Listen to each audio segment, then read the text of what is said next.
December 28 மலேசியாவில் audio launch வச்சுருக்காங்க. Malaysia distributor கிராண்டாக பண்ணுறாரு. தளபதி கச்சேரி சாங் வந்துருச்சு.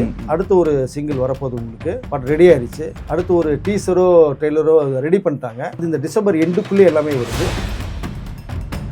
கரூர் சம்பவத்துக்கு பிறகு அவர் ரொம்ப டிஸ்டர்ப் ஆகிட்டு இருந்தார். அது வந்து மீண்டு வரும்போது நம்மளாம் நடந்த விஷயம்னு சொல்லிட்டு தான் அவர் சைலண்டாக இருந்தது. இப்போ சேலத்தில் டிசம்பர் 4 அன்னைக்கு பரப்புரை நிகழ்த்துறதுக்கு காவல்துறை அனுமதி கேட்டிருக்காரு. டிசம்பர் ஸ்டார்ட் பண்ணலான்னு முடிவு பண்ணிட்டாரு. ஆனால் காவல்துறை டிசம்பர் 4 வேண்டாம், இல்லை இனிமேல் நடக்க போகிற எல்லா பரப்புரையும் பொதுக்கூட்டமும் சரி சிறப்பாக செயல்படுறதுக்கு விஜய் ஸ்டெப் எடுத்து ஜனவரி 9 படத்தையே தள்ளி போட்டாங்க. தெரியுமா உங்களுக்கு? முதல்ல அந்த பேச்சு 9 படம் ரிலீஸ் கிடையாது, வேணான்ட்டார்.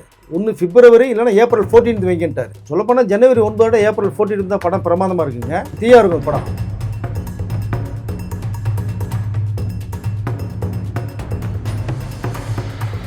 இந்த ஃபைனல் கட் நேயர்களுக்கு வணக்கம். யார்கிட்ட பேச போகிறோம் அப்படின்னா சீனியர் ஜேர்னலிஸ்ட் வெங்கடேஷ் அவர்கள் தான். வணக்கம் சார். வணக்கம் சார். விஜய் அவர்கள், அவருடைய அடுத்த கட்ட நடவடிக்கை என்னென்ன மாதிரியாக இருக்க போகுது? ஏன்னா அந்த கரூர் விஷயம் நடந்ததுலேருந்து பெருசாக எங்கேயுமே வெளியே வரல. ஒரு பொதுக்குழு கூட்டத்தில் மட்டும் அவர் பேசுகிறாரு. கரூர் அந்த பாதிக்கப்பட்ட மக்களுடைய குடும்பங்களை வந்து சந்திக்கிறாரு. ஜனநாயகன் படத்துடைய முதல் சிங்கிள் ரிலீஸ் ஆகுது. இதுதான் கடந்த ஒரு 2 மாதத்தில் அவர் பண்ண 3 விஷயங்கள் தான் அவரை சுற்றி நடந்தது. இப்போ அவரோட அடுத்த கட்ட நடவடிக்கை என்ன இருக்க போகுது? இல்லை, அது அந்த கரூர் சம்பவத்துக்கு பிறகு அவர் ரொம்ப டிஸ்டர்ப் ஆகிட்டு இருந்தார். அது வந்து மீண்டு வரும்போது நம்மளாம் நடந்த விஷயம்னு சொல்லிட்டு தான் அவர் சைலண்டாக இருந்தது. பட் என்னன்னா, நீங்கள் அதுக்கு பிறகு வந்து நீங்கள் கரூர் அவர்களை போய் சந்திச்சிருந்துருக்கலாம். ஒன்றும் பெரிய விஷயம் இல்லை தான். பட் அதற்கு போனால் திரும்பி கூட்டம் வருமோ, திரும்பி அசம்பவம் நடந்துமோ, அந்த ஒரு பயம் அவருக்கு ஆட்டோமேட்டிக்காக வந்துருச்சு. காவல்துறை கிட்டலாம் கேட்டுட்டு பெர்மிஷன் வாங்கி பக்கா பாதுகாப்போட போயிருந்திருக்கலாம். பட் போகவில்லை. ஏன்னா அதுலேருந்து மீண்டு வர முடியலன்ட்டார். அதுக்கு தான் இந்த கரூர் மக்களை இங்கே வந்து சந்திச்சாங்க. அதுக்கு பார்த்ததுக்கு பிறகு தான் கொஞ்சம் ஃப்ரீயானார். அதற்கு பிறகு வந்து சிறப்பு பொதுக்குழு போட்டாங்க. நிறைய இன்ஸ்ட்ரக்ஷன்லாம் ரெடி பண்ணி வச்சுருக்காரு. இப்போ எல்லாமே இவருடைய கவனத்தின் பேரில் நடக்கிறதா தான் ஒரு தகவல் கொடுத்துட்டாரு. 28 பேர் கமிட்டியை போட்டது காரணம் அதுதான். எல்லாமே இனிமேல் விஜயுடைய நேரடி பார்வையில் நடக்கும். மற்ற நிர்வாகிகள்கிட்ட கொடுத்தாரு. தவறுதல் நிறைய நடந்துருச்சு. இனிமேல் எல்லாம் எங்கெங்கே போகிறோமோ அவருடைய இன்ஸ்ட்ரக்ஷன் என்னுடைய கவனத்துக்கு வரணும். வந்ததுக்கு பிறகு உங்ககிட்ட சொல்லி நீங்கள் ஃபாலோ பண்ணுங்க அப்படிங்கிறது தெளிவாக சொல்லியிருக்காரு. ஓகே. இப்போது அந்த கரூர் சம்பவத்துக்கு பிறகு சிறப்பு பொதுக்குழுக்கு பிறகு நான் நவம்பர் டிசம்பரில் நான் மீண்டும் பிரச்சாரத்தை துவங்குவேன்னு சொன்னார். இப்போ சேலத்தில் டிசம்பர் 4 அன்னைக்கு அவருடைய பரப்புரை நிகழ்த்துறதுக்கு காவல்துறை அனுமதி கேட்டிருக்காரு. இது ஒரு பக்கம் போயிட்டு இருக்கு. ஸோ டிசம்பர் ஸ்டார்ட் பண்ணலாம். ஏன்னா இருக்கிறது 5 மாதம் தான் இருக்கு இன்னும். ஆமாம், டிசம்பர் ஸ்டார்ட் பண்ணலான்னு முடிவு பண்ணிட்டார். இப்போ ஆனால் காவல்துறையினுடைய அவங்களுடைய என்ன பதில் வந்திருக்கு அப்படின்னா டிசம்பர் 4 வேண்டாம். ஸோ அதற்கு பிறகு நீங்கள் வேறொரு தேதி கேளுங்க, நாங்கள் தர்றோம். அது காரணம் வந்து விளக்கம் தெளிவாக கொடுக்குறாங்க. ஓகே. ஏன்னா என்ன கொடுக்குறாங்கன்னா, ஜெயலலிதா அவர்களுடைய மறைவு தினம் ஒன்று வருது 5 அது ஒரு பக்கம். 2வதாக பார்த்தீங்கன்னா டிசம்பர் 6 பாபர் மசூதி இடிப்பு தினம் ஒன்று. அது எப்பவுமே வந்து பரபரப்பாக இருக்கும். அந்த டே பயங்கர செக்யூரிட்டி போட்டு தான் ரயில்வே ஸ்டேஷன் பஸ்லாம் செக் பண்ணி தான் இருப்பாங்க எல்லாருமே. அப்படி ஒரு விஷயம். இதற்கு முன்னாடி பார்த்தீங்க அப்படின்னோம்னா கார்த்திகை தீபம் வர்றதுக்கு திருவண்ணாமலைக்கு காவல்துறை நிறைய பேர் இங்கே போகிறாங்க. ஓகே. ஸோ இப்போ லட்ச மக்கள் திருவண்ணாமலைக்கு வருவாங்க. அப்போது இதெல்லாம் வரும்போது பாதுகாப்பு கொஞ்சம் கம்மிப்படுத்த முடியாது நமக்கு. ஏற்கனவே ஒரு அசம்பாவிதம் நடந்துருச்சு. உங்களுக்கு இனிமேல் மிகப்பெரிய அளவில் நாங்கள் பாதுகாப்பு தரணும்னு காவல்துறை சொல்கிறாங்க. இங்கே அது ரொம்ப, அதாவது என்ன சொன்னால், வரவேற்கத்தக்க ஒரு விஷயமா இருக்குது. அப்போது உங்களுக்கு பாதுகாப்பு அதிகப்படுத்தணும். அதனால இந்த டிசம்பர் 4 பதிலாக நீங்கள் வேற ஒரு தேதியை நீங்கள் முடிவு பண்ணி சொல்லுங்கள், நாங்கள் உங்களுக்கு டேட் சொல்லுங்கள், நாங்கள் வந்து உங்களை டேட்டை ஓகே பண்ணுறோன்னு சொல்கிறாங்க. அது நல்ல விஷயமா தான் நான் பார்க்குறேன். ஆனால் இப்போ பார்த்துட்டோம்னா கரூர் சம்பவத்தில் பார்த்துட்டோம் அப்படின்னா கேட்ட இடத்துல கொடுக்கல அப்படின்னும் பொழுது இப்போ கேட்ட தேதியில் அவங்க கொடுக்கல அப்படின்ற மாதிரியான எதுவும் விமர்சனம் அந்த சைட்லேருந்து வருமா? இல்லை, வராது. இல்லை, அதான் விளக்கம் கொடுக்குறாங்க இல்லையா. 3 மேட்ரை சொல்கிறாங்க அவங்க. திருவண்ணாமலை தீபத்துக்கு நீங்கள் தெரியும், உலகம் பொருள்லேருந்து வருவாங்க. அங்கே போலீஸ் ரொம்ப அதிகபட்சமான காவல்துறை போலீஸ் வந்து அங்கே பாதுகாப்பு போகும். 2வது ஜெயலலிதா அம்மையாருடைய மறைவு தினங்கும் போது அவங்க செலிப்ரேட் பண்ணுவாங்க நிறைய பேர். அது ஒரு வந்து காரணம். அங்கே கொஞ்சம் பாதுகாப்பு தரணும். அது பெரிய அளவில் பாதுகாப்பு விட ஓரளவு தரணும். இதற்கு வந்து டிசம்பர் 6 தான் பெரிய ஒரு டே. அது எப்பவுமே பரபரப்பாக ஒரு மாதிரி டென்ஷனாக இருக்கும் இந்தியாவே. அப்போ அந்த தினங்கும் போது அங்கே காவல்துறை அங்கங்கே பாதுகாப்பு வைப்பாங்க. அந்த மிடில் நீங்கள் 4 வந்தீங்கன்னா இதெல்லாம் சேர்ந்து ஏதோ திரும்பி ஒரு அசம்பவம் பண்ணிட்டா என்ன முடியும்? அப்போ யாரை சொல்ல முடியும், யாரை வந்து கேட்க முடியும்? அதனால் பாதுகாப்புங்கிறது வந்து உங்களுக்கு இனி அதிகமாக கொடுக்குறோன்னு ஒரு விஷயத்த சொல்கிறாங்க இல்லையா. இப்போ நம்ம அதை கவனிக்கணும். அதனால் இவர் கேட்டது இப்போ 4 இல்லைன்னா 8 வச்சுட்டு போகலாம். ஒன்றும் பெரிய விஷயம் கிடையாது. இப்போ 4ஆம் தேதி வியாழக்கிழமை வருதுன்னு நினைக்கிறேன். ஆமா. அவர் இந்த சனிக்கிழமை டார்கெட் பண்ணியே போனார். இப்போ அது கொஞ்சம் மாறுபடுறாரு. காரணம் இந்த வெள்ளி சனி ஞாயிறுங்கிறது வீக்கெண்டு. இந்த லேபர்ஸ் பூராமே சனிக்கிழமை பாதி பேர் வேலைக்கு போக மாட்டாங்க, லீவை போட்டுருவாங்க. அது விஜய் வர்றாருன்னா சுத்தமாக லீவ் போட்டு உட்காந்துருவாங்க விஜயை பார்க்கறதுக்கு. இந்த சனி ஞாயிறு அவாய்ட் பண்ணுறாரு. வெள்ளிக்கிழமை வேணான்னு முடிவு பண்ணுறாரு. ஓகே. வெள்ளிக்கிழமை இந்த மாஸ்க்கு போகிறவங்க வர்றவங்க கூட்டம், அந்த வீக் எண்டோடைய அந்த ஸ்டார்டிங்கு இதெல்லாம் பார்க்கும்போது வேண்டாம், எல்லாம் வெளியூர் போவாங்க வருவாங்க, அந்த ஒரு டென்ஷனால ஒரு வியாழக்கிழமை சாய்ஸ் பண்ணுறாரு. ஓகே. மேபி இப்போ 4ஆம் தேதி வியாழன் இல்லைன்னா 5, 6, 7, 8, 9ஆம் தேதி திங்கள் இல்லை 10ஆம் தேதி வச்சிங்கன்னா அந்த வீக் ஓப்பனிங்கும் போது வந்து எல்லாம் வேலைக்கு போயிடுவாங்க. யார் வந்து வரணும்னு பார்க்கணும் நினைக்கிறோம், கூட்டம் அந்த அளவுக்கு பெருசாக வராது. அப்படி ஒரு விஷயம் பார்க்கப்படும். 4ஆம் தேதி இல்லைன்னா என்ன, டக்குன்னு ஒரு 9ஆம் தேதி 8ஆம் தேதி 9ஆம் தேதி வச்சுட்டு போகலாம். அது ஒன்றும் தப்பு கிடையாது. ஏன்னா உங்களுக்கு இனி பாதுகாப்பு அவசியம் தேவை, அதிகமாக தேவை.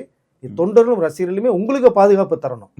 அதுதான் நம்ம இங்கே பார்க்க வேண்டியதாக இருக்கு. இப்போ அதுக்கு வேண்டிய விஜய் கரெக்டாக ஒரு கட்டம் கட்டி தான் ஸ்கெட்ச் போட்டு தான் போகிறார். இப்போ அதுக்கு வேண்டிய ஏற்பாடு தான் இந்த 2 மாதமாக தொடர்ந்து பனையூரில் உட்காந்து பக்கா ஒரு ஸ்கெட்ச் போட்டு பிளான் பண்ணி ட்ராவல் பண்ணுறாரு. ஓகே. இனி மக்களை சந்திக்கும் போதும் பரப்புரை போகும்போது மக்கள் எந்த அசம்பாவும் நடந்துடக்கூடாது, ரொம்ப கேர்ஃபுல்லாக வரணும். எந்த இடம் நம்ம கேட்கலாம், சேலத்துக்கு போனால் எந்த இடம் ஹைலைட்டாக 4 இருக்கலாம், அது 4 இடத்துக்குமே பர்டிகுலர் விஜய் ஒரு குரூப் அந்த 28 பேர் போட்டாங்களே கமிட்டி, அவங்க போய் பரிசீலனை பண்ணுறாங்க, காவல்துறையோட நேரடியாக பேசுகிறாங்க. கூட்டம் இது மாரி வந்தால் இந்த இடத்துல சேஃப்டி வேணும்னு சொல்லி. இல்லை இனிமேல் நடக்க போகிற எல்லா பரப்புரையும் அந்த பொதுக்கூட்டமும் சரி சிறப்பாக செயல்படுறதுக்கு விஜய் ஸ்டெப் எடுத்துட்டு இருக்காரு. இப்போ விஜய் மீது ஒரு விமர்சனமும் வைக்கப்படுது. எதனாலனா ஜனநாயகன் படம் ரிலீஸ் ஆகுது, அந்த படத்துடைய ப்ரொமோஷன் வேலைகளை ஆரம்பிக்கணும் அப்படின்றதுக்காக தான் இவர் இந்த பொலிட்டிக்கல் இதையும் கரெக்டாக பார்த்துறாரு. ஏன்னா கரூர் விஷயத்துல இருந்து மக்கள் வந்து மீண்டு வரல அப்படின்னா ஜனநாயகன் படத்துடைய அப்டேட்ஸ் வந்து பெருசாக ஒழுங்காக ரிசீவ் பண்ணிக்க மாட்டாங்க. ஸோ அதனால தான் ஜனநாயகன் படத்துடைய அப்டேட் வர்றதுக்கு முன்னாடி விஜய் அவர்கள் இந்த மாதிரியான மக்கள்லாம் சந்திச்சாரு அப்படின்ற ஒரு விமர்சனமும் இருக்குது. எப்படி எந்த அளவுக்கு உண்மை சார்? இது ஜனநாயகன் படத்துக்கு முன்னாடியே ஃபர்ஸ்டிங்கில் செகண்டு இமேஜஸ் எல்லாமே வர்றதுமான வேலைகள் பண்ணிகிட்டே இருந்தாங்க சார். அதை விஜய் தான் வேணான்னு சொன்னார். ப்ரொமோஷனுக்கு வேண்டாம், ஒன்றும் பண்ண வேண்டாம். இந்த சம்பவம் நடக்கிறது முன்னாடி ரொம்ப இன்ட்ரெஸ்ட் ஆர்வமாக இருந்து ஒரு ப்ரோக்ராம்லாம் போட்டு வச்சுருந்தாங்க. கரூர் சம்பவத்துக்கு பிறகு அவரே வேண்டான்னார்.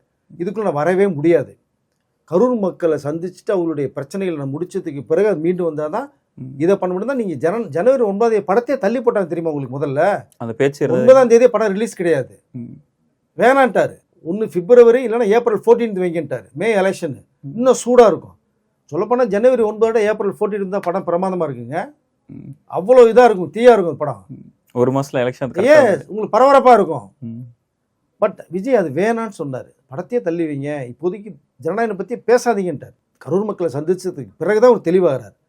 பட் இதற்காக தான் இந்த ப்ரொமோஷனை வேணான்னு சொன்னார், இப்போ வைக்க போகிறாரு அப்படிங்கிற அந்த கருத்துக்கு இதுக்குள்ளே வந்து இடமே இல்லைன்னு நினைக்கிறேன் நான். இந்த மக்களை சந்திச்சது பிறகு தான் என்ன பண்ணாரு, சந்திச்சிட்டாரு, கொஞ்சம் ஃப்ரீ ஆகிட்டாரு, இப்போ சேலத்துக்கு போகிறாரு. பட் இப்போ வந்து அந்த தளபதி கச்சேரி சாங் வந்துருச்சு. அடுத்து ஒரு சிங்கிள் வரப்போகுது உங்களுக்கு, பட் ரெடி ஆயிடுச்சு. அடுத்து ஒரு டீசரோ ட்ரெய்லரோ ரெடி பண்ணிட்டாங்க. அது இந்த டிசம்பர் எண்டுக்குள்ளே எல்லாமே வருது. டிசம்பர் 28ஆம் தேதி மலேசியாவில் ஆடியோ லான்ச் வச்சுருக்காங்க. மலேசியா டிஸ்ட்ரிபியூட்டர் கிராண்டாக பண்ணுறாரு. விஜய்கிட்ட சொன்னோன்னா முதல்ல வேணான்னு சொன்னார் இந்த பிரச்சனைக்காக. இப்போ விஜய் என்ன சொல்லிட்டாருன்னா ஒன்றும் பிரச்சனை இல்லை, நீங்கள் வைங்க அப்படின்ட்டாரு. விஜயும் மலேசியா போகிறாரு.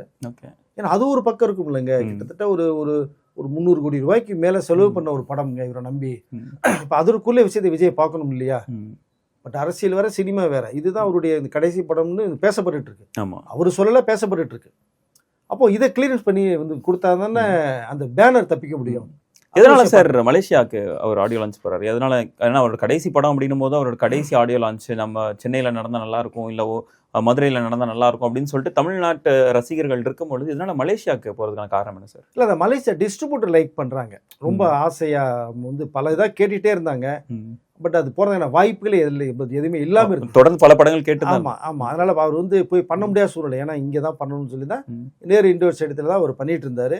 அப்புறம் ஈசிஆரில் பண்ணிட்டு இருந்தாங்க. பட் இதுக்கு மீறி வந்து டிஸ்ட்ரிபியூட் கேட்கும்போது இவர் முடியாதுன்னு சொல்ல முடியாது. இப்போ வந்து ப்ரொடியூசரோ டிஸ்ட்ரிபியூட்டரோ வந்து நாங்கள் வரோம், நீங்கள் வந்து சீஃப் கெஸ்ட்டாக வந்துட்டு போங்க சார்னா அது படத்துக்கு ஒரு ப்ரொமோஷனுக்கு ஹீரோ போயாகணும். ஆமாம். அப்போ நீங்கள் முடியாது சொன்னால் மரியாதையாக இருக்குமா? ஓகே நீங்கள் வைங்கன்ட்டாங்க. இப்போ அரசியலில் போகிறதுனால மலேசியாலையும் சென்னையிலையும் வைக்கிறதுக்கான வாய்ப்புகள் இல்லாமல் போயிடுச்சு. இல்லைன்னா சென்னையில நேரு இண்டஸ்ட்ரியல் வைக்கிறது மாதிரி இருந்தது ஒரு ப்ரோக்ராம் வேற. இப்போ ஒரு அரசியல் பிரவேசத்தினால தான் அது வேணான்னு சொல்லி கட் பண்ணி மலேசியா மட்டும் வச்சுக்கோன்னு. மலேசியா இப்போ ஒன்றும் பெரிய விஷயம், மலேசியாவில் தான் நீங்கள் லைவ் டெலிகாஸ்ட் தான், எல்லாமே வீட்டில் உட்காந்துட்டு பார்க்கலாம். என்ன ஒன்று ரசிகர்களை போய் நேரடியாக பார்க்க முடியல வருத்தம் மட்டுமே இருக்குமே தவிர மற்றபடி அவர் என்ன விஜய் பேச போறாரு, நிகழ்ச்சி எப்படி நடப்போம் எல்லாமே பார்க்கலாம். இப்போ சக்சஸ் மீட் வந்து இங்க வைக்கிறதுக்கான வாய்ப்புகள் இருக்கா சார்? படம் வெற்றி பெற்றதுன்னா சக்சஸ் மீட் இங்க சைடு அப்படி வைக்கலாம் அப்படின்ற மாதிரி ஐடியா இருக்குதா சார் உங்களுக்கு? இல்லை, ஃபர்ஸ்ட் ஆஃப் ஆல் அவருக்கு இந்த டைம் இல்லை, அது தெளிவாக சொல்லிட்டாங்க. சக்ஸஸ் மீட்டுங்கிறது வந்து மற்றவர்கள் வைக்கிறாங்க ஒரு 2 நாள் 3 செகண்ட் டே வச்சிடறாங்க, வெற்றி விழான்னு சொல்லி வச்சுறாங்க. அது என்ன கணக்குன்னு புரியல எனக்கு. பட் இதுக்கு வந்து சக்ஸஸ் மீட்டுக்கு வந்து வாய்ப்புகள் இல்லை, விஜய் கலந்துக்கிற வாய்ப்புகள் இல்லை. ஏன்னா நீங்கள் வந்து ஜனவரி 9ங்கும் போது இப்போ வந்து படம் தள்ளி போனது ஜனவரி 9 கன்ஃபார்ம் பண்ணிட்டாங்க. ஜனவரி 9க்கு பிறகு அவர் கொஞ்சம் சூடு பறக்கும் அரசியல் பிரவேசம். ஓகே, அதில் இனிமேல் இதுக்குள்ள கவனம் செலுத்துறதுக்கு வாய்ப்பு கிடையாது விஜய். அவருக்கு அந்த ஆடியோ லான்ச் தான் அவரோட கடைசி இன்வால்மெண்ட்டாக இருக்கும். எஸ் எஸ் எஸ் எஸ் அது வந்து அரசியல் பிரவேசங்கள் ஒரு ஃபேர்வெல்லாக கூட அமைஞ்சால் அமையலாம், சொல்ல முடியாது. அப்படி ஒரு விழாவாகவும் அது வந்து அமைக்கிற வாய்ப்புகள் நிறையா இருக்குது. ஓகே, சக்ஸஸ் மீட் படம் வெற்றி பெறுஞ்சதுன்னா அது சந்தோஷமான ஒரு விஷயம் தானே. ஓகே, பட் வெற்றி பெறுகிற வாய்ப்புகள் நிறையா இருக்குது இங்கே படத்தில். ஓகே, அருமையான ஒரு ஸ்கிரிப்ட், நல்ல கான்செப்ட். இப்போ உள்ள இந்த பெண்களுக்கு அவர் வந்து அழகான ஒரு கண்டென்ட் ஒன்று விஜய் சொல்கிறாரு. 2 கெட்டப்பில் வர்றாரு. அதில் ஒரு மிடில் கெட்டப் ஒன்று, ஒரு ஏஜ் கெட்டப் ஒன்று, ஒரு 30 இயர்ஸ் ஒரு ஏஜ் உள்ளது ஒன்று, அபோவ் 50 இயர்ஸ். நீங்கள் அந்த விஜய் வந்து ரசிகர்கள் தீனி பிறந்த மாதிரி இருக்கும். இந்த அபோவ் 50 வந்து மாஸாக இருக்கும். பிரமாதம் பண்ணியிருக்காரு. கடைசி படம்னு அவரே சொல்லலை, மற்றவர்கள் சொல்கிறது. அது வந்து இனிமேல் கடைசி படமாக இது இருக்கக்கூடாதுன்னு நிறைய பேர் வந்து படம் பார்த்து முடிவு பண்ணாங்க. அப்படி ஒரு ஸ்கிரிப்ட் அது.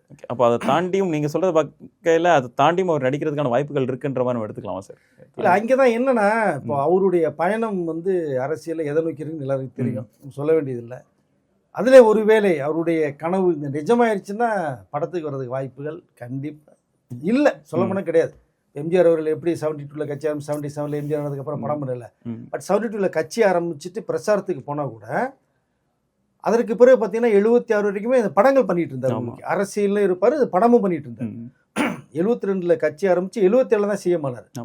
சிஎம் ஆனதுக்கப்புறம் ஒரு படத்தை நடிக்கிற நிறுத்துறாரு. ஆமாம், நிறுத்துறாரு. ஏன்னா அப்புறம் பண்ண முடியாது, உங்களுக்கு அது நல்லா இருக்காது. அதனால் அந்த 5 வருடங்கள் வந்து படம் பண்ணார். பட் அவர் 72 கட்சி ஆரம்பிச்சோன்னே சிஎம் ஆகலை எம்ஜிஆர் அவர்கள்.